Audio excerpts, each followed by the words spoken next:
Alrighty, I'm Tex. Wife Dawn, she's back at the cottage. That's where I'm headed now. And then we're going to head to Florida. Got somewhere else to go in between here and Florida, but yet I don't know where that's at yet. I'll figure it out. The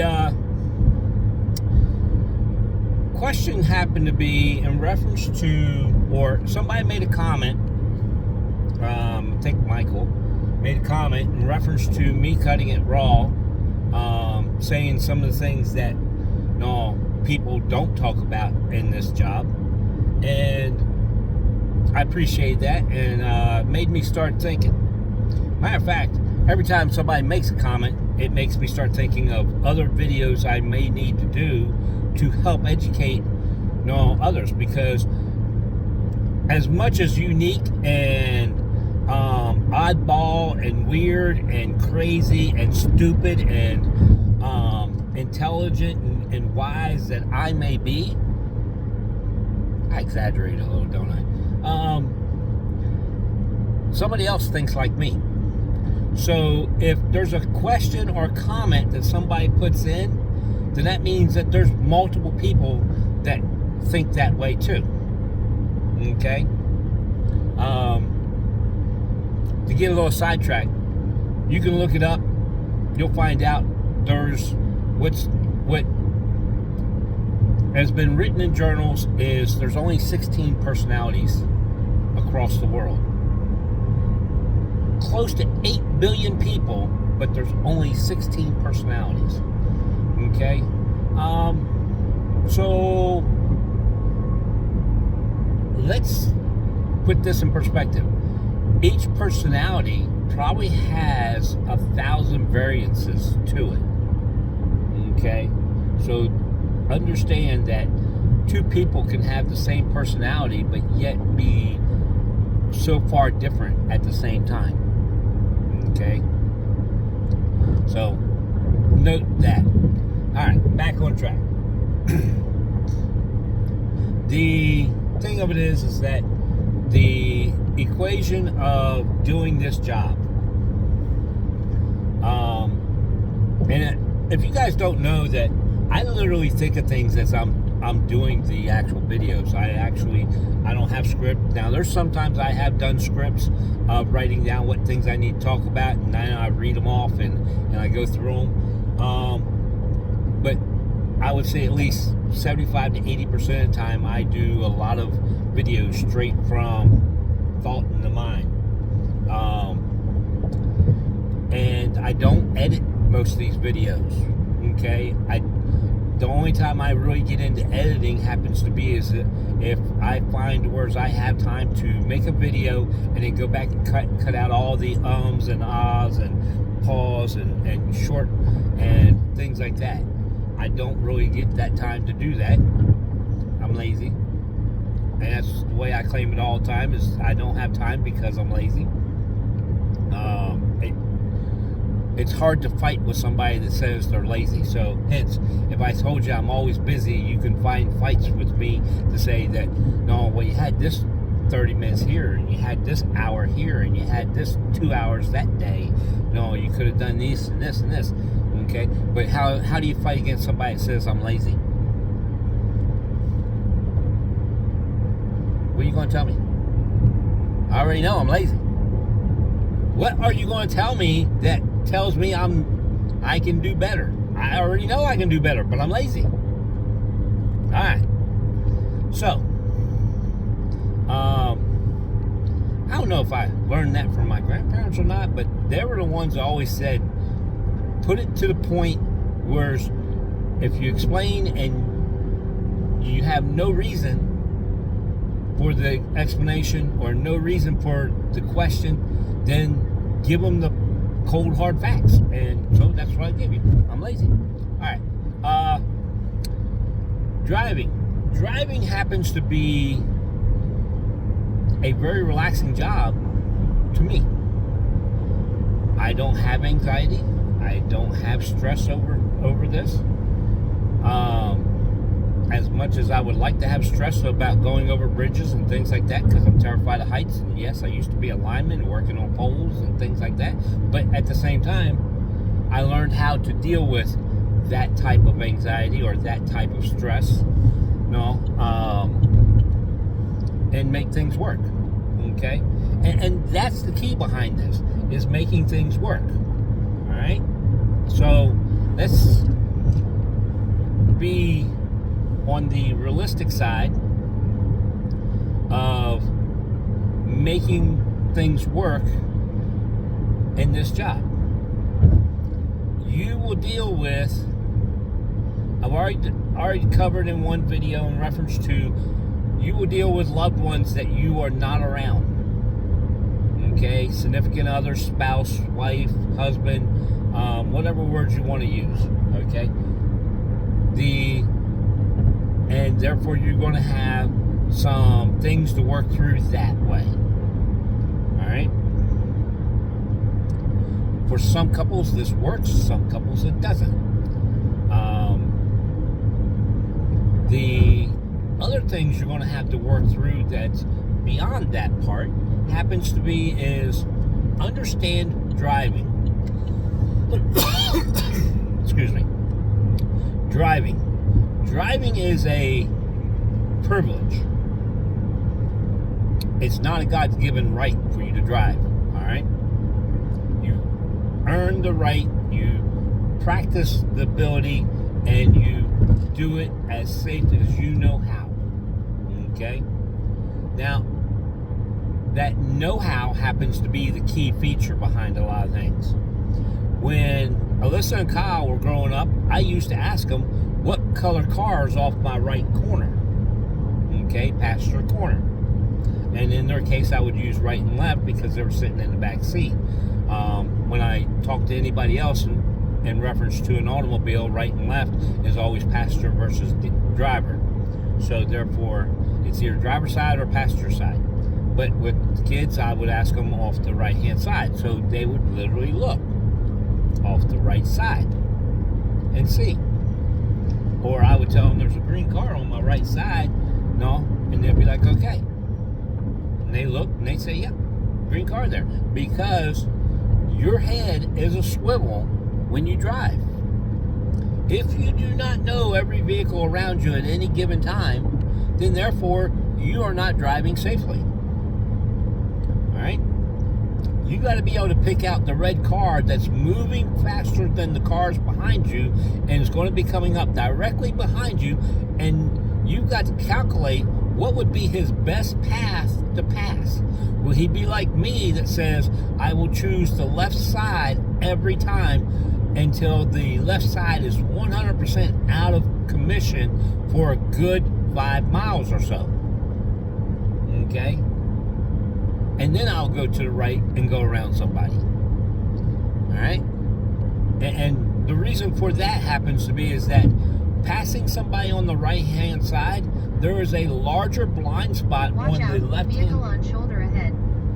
There's a larger blind spot on the right-hand side than there is on the left-hand side. People can see you out of the peripheral vision of your left-hand side. Okay? So, therefore, that's why the right-hand passing is always unsafe. And I'm sorry here. The thing of people that do it in cities, I understand it because there's so many on ramps and off ramps. But when you get to the countryside, there is absolutely no reason to pass a person on the right-hand side, no, unless you sat behind them for 5 miles or so, or longer, and they have literally not moved to the right. They're hogging that left-hand lane. Okay? But it is a very unsafe scenario. If you pass somebody on the right-hand side and that person doesn't realize that you've gone to his right-hand side, her right-hand side, and she starts to move over with a blinker, without a blinker is only an intent, does not mean it's guaranteed, with or without a blinker, then therefore No, you could be causing an incident by you having to jerk to the right, which would be shoulder, if there's a shoulder. If there's not, then you're jerking to whatever. If there's a lane, you may end up jerking to the right to another person's lane and causing an issue there. Okay? So, note that driving is a very cautious thing to do. And most people, they drive maybe a max of 2 hours in a day. Okay? They're not used to driving the 6 or 8 hours. I got a fly bugging me in here. So, yeah. It's one of those little scenarios. The next part of this happens to be a crucial part. If you do this job, you're classified as a commercial driver. You are instantly under scrutiny. You drive by these billboards all the time and you read them. Let the hammer put the hammer on truckers. Let the lion roar them truckers off the road. No, they will fight for you. They're not fighting for you if you do this job. They're the ones that's coming after you. Okay? They're the ones that's got the knowledge and the abilities to sink you beyond belief for the slightest little incident. I barely tapped that car. They are claiming back injury. You can't prove back injury. But in a courtroom, they can make it sound really bad. And you're up thousands to millions. Okay? So, literally, there's a lot to this. Alright? Like I said, you are a commercial driver. You went and got a DOT physical that says your peripheral vision is good. Okay? Your hearing is good. Your vision is good. Your ability to drive is good. Your health is good. And you get that every 2 years, or you get it every 1 year if you're on blood pressure medicine. So, and some of the companies can require you to get that every year. Okay? They can never require you to get it every 3 years because the federal is every 2 years. So they can't go longer than what the standard is from DOT or FCSMA, but they can go shorter. And they can require shorter for their business. Okay? A lot of people don't understand that they can require for their business, they can change their policy, and yeah, grandfather in, you could actually go out until you get your physical, and then your grandfather no longer counts. So, no, I hear about all kinds of different people arguing about these different companies that are changing some of their policies. I come from a utility company where they required certain things to be done every single year. Even though to work there, no, as far as federal's concerned or state requirements concerned, they didn't have those requirements. But the company had those requirements. You had to be tested every year for these certain features. All right? So, a company can do that. All right? And that just means that they're above the standard and they look better to the public when something happens because they're above the standard. Okay? That's the bottom line. They look better. Now, in their eyes, they're going to tell you they're doing it for your benefit and theirs, but mainly yours because they're making sure your health is there and all that good stuff. I completely agree with. I won't say bullshit to that. There is a lot of personal thoughts behind that Some companies will do that because of they're looking for your health. But the bottom line comes down to money, always. And money says if you're above what the standard is by the law, then therefore you're doing better. Excuse me. So, with that being said, there will be requirements for you to get, physicals, things like that, to do this job with certain companies.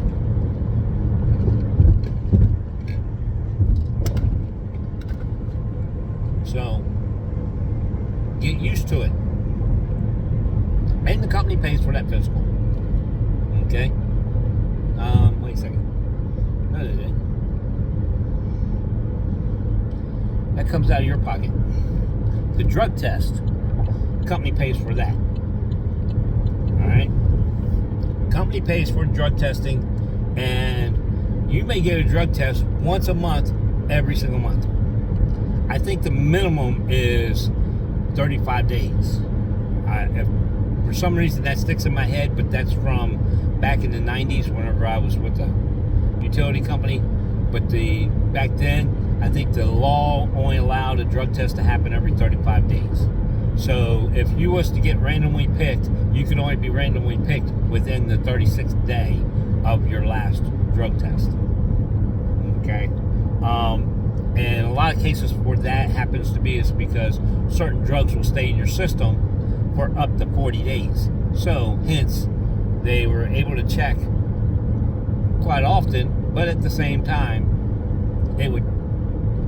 once they check somebody multiple times, then it comes across saying it's no longer random. And if you watch TV shows like Numbers and all those good things, you'll find out random is really not random a lot of times. But it is in some ways. So, perfect example happens to be is, I think my wife has been drug tested 4 times. I've been drug tested once. Besides our pre-employment drug testing. So, and she's done nothing different than I've done. All right. We both got safety records. We both got good safety records and all that good stuff. So, and I've driven more than her because, as you see, I'm out driving now. And this happens every 3rd to 5th time that we go out. I drive one more. I drive while she stays back at the cottage and gets relaxation. And I say it's relaxation. Actually, she's getting certain things that she's got in her mind to get done. And I will credit her for the cleaning of the cottage, organization of the cottage, all those different things she gets done, but she also gets her crafting done. So certain features of crafting she gets to do, and she gets her crafting niche out of her system for a little bit until she stops again. But yeah, so that's one of the things I'm trying to point out to you guys. You have to be understanding that each person is different. Each person that comes to do this job has a different anxiety point or a stress point. Okay? I really hate using anxiety, but yet, each person, no matter who they are, they have a stress point somewhere in their life. Okay? And that is one of the things, is that you have to understand, you may meet 30 people in a month that do this job with you doing this job, and each one of them is going to have a different opinion about it. Each one's going to have a different stress point. So understand those things. And yeah, you might be like one of them with one stress point, and like another with a different stress point. No, you can have multiple stress points that makes you think twice about doing this job. The thing about driving happens to be is that if you don't like driving through cities, don't do this job. If you don't like driving through countryside where you lose cell phone coverage, everything, you're by yourself, you're out there, you're driving, yeah, there's other cars along, but you don't want that, don't do this job. Okay? If all you've done all your life is driven, the max you've driven at any given time is 2 hours, this job might not be for you. Let me point this out. My wife is that person. Her longest drive ever prior to doing this job was 2 hours. Now, she loves doing this job for the destination. During this job, you can tell she's irritable a little bit because of what she's doing, and it's boring. And I don't blame her. No, I won't say she's ADD or whatever you call it, but yet she needs to stay active, and she's got things going through her mind, and that's what gives her her tense points. Okay, so hence I could say something over the radio to her and it will irritate her, and I'll understand that. I'll leave it alone, and later on it'll mellow right out after we stop and she starts having communications with me or somebody else and interacts around and things like that. So that's the point. This is what I'm trying to tell you. There's going to be times you're sitting in this vehicle, whether it be an RV or your towaway and doing your own truck, whatever it may be, but you will be driving. Now, here's another downfall. The cell phone that's recording me is over there, as you can see. It's in hand's reach. But here's DOT's policy. Because I'm a commercial driver, that phone's not supposed to be within hand's reach. I should be on complete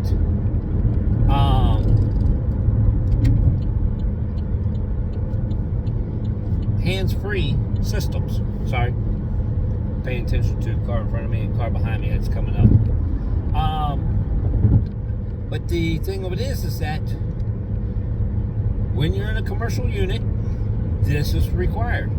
When you're not in a commercial unit and you're not tow away, you drive away and you have your own tow car and you're in your personal vehicle, there's a gray mark there. There's a gray line. It's a very thin gray line. Okay? You can be classified as a commercial driver. And I know a lot of people are going to say, no, you can't. There's no possible way they can do that. Actually, there is.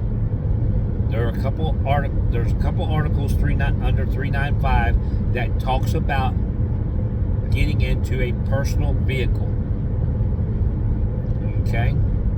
So note that there's a couple of gray points that are in the system to help law enforcement push that issue if they need to. Will they? 99.9% of the time they won't. Okay? They don't come across and push any of those issues because you're in your personal vehicle, and they leave you alone, as long as you're not breaking the law, of course. Okay? Speed limit is 75. I'm doing 77. All right? The thing of it is that because of you being a commercial driver, if they did push that issue while you're in your personal vehicle, that cell phone could get you a fine of $2,700. If you're in your truck and you're doing towaway, it's a commercial vehicle at all times. Don't matter if you're on your own time or not. It's a commercial vehicle. You are under that scrutiny. That cell phone could cost you $2,700 worth of fines. Instantly. One fine, $2,700.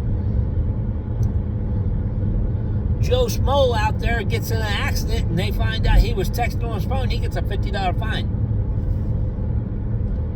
You get pulled over for speeding, you're found to be on your phone, you get $2,700. You didn't hurt nobody. You didn't do no physical damage to nobody. You just got a ticket, but that ticket led to them to pull the records for your cell phone, and yep, they can pull the records. Intent. I mean, there's all kinds of different ways to write it up. In either case, that's $2,700. So don't get into this job if you are one of those people that, oh, hell with the rules. Don't worry about the rules. I ain't doing the rules. Rules, nah. Okay? Every person I've ever interviewed And yes, I've been in positions to where I've interviewed people. Every person I've ever interviewed and talked to them about coming to the job, I've told every single one of them the same thing. Remember that guidelines, procedures, rules, whatever you want to call what you're told is in a booklet or written or whatever it may be, etched in stone, is able to be bent but not broken. If you bend it, that means you stayed within the morals of the policy, rule, guideline, whatever you want to call it. You stayed within the morals of it. You just made it extend a little bit different or go a different path with the same morals. Okay? I'm doing 77 miles an hour. Speed limit 75. I'm breaking the law of 75. I will not deny that. And if a cop pulled me over, my wife can testify. I've had them pull me over and they say, you know what speed you're going? And I will tell them straight out, I'm doing 68 miles an hour. And they'll be like, do you know what the speed limit is? 60 miles an hour. And I've even had a cop say, why do you confess to it? Why are you admitting to it? Well, that's who I am. All right?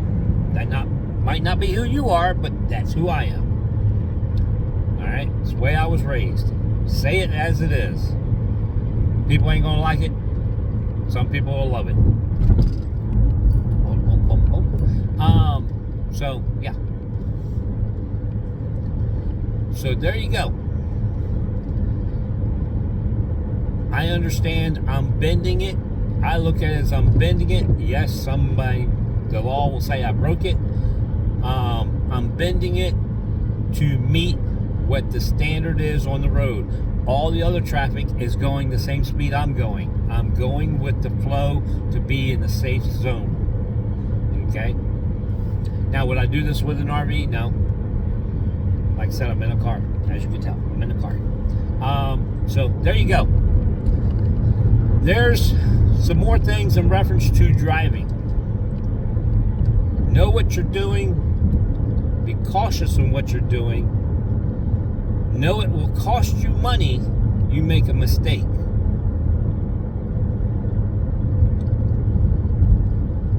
And always do things that is for the better of someone else.